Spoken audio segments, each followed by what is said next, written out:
3 enterprises from Russia, Kazakhstan and Slovakia fell under the US sanctions. Their leader, a easy citizen of Slovakia, Ashot Mkrtychev. He has been under US sanctions since March 2023. The Western policy of imposing sanctions against companies that may be involved in the supply of weapons or dual-use goods to Russia has been introduced systematically and for a long time.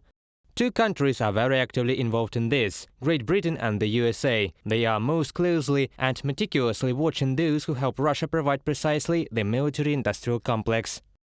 Mkrtychev's companies facilitated arms deals between Russia and North Korea, according to the U.S. Treasury Department. According to the department, Mkrtychev, in the course of negotiations with officials from the DPRK and Russia, planned to organize the transfer of more than 24 types of weapons and ammunition to Moscow in exchange for raw materials and goods.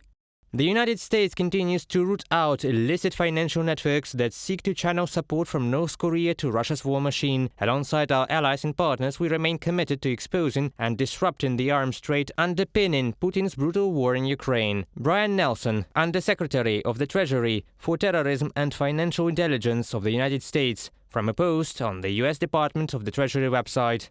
Back in November 2022, U.S. National Security Council Coordinator for Strategic Communications John Kirby reported that North Korea had sent significant quantities of artillery shells to Russia.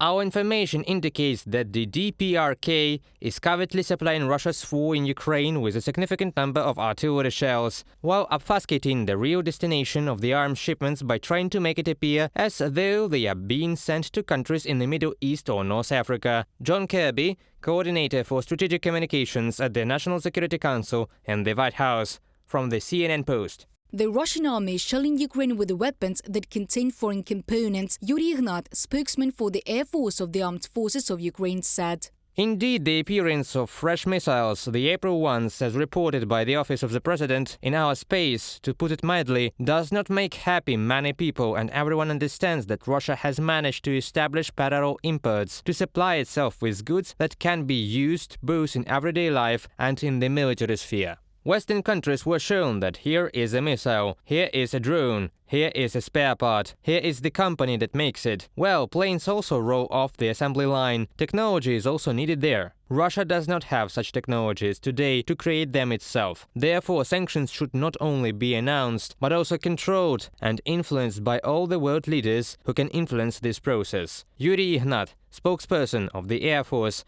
of the Armed Forces of Ukraine, on the air of the Ukrainian National Telethon.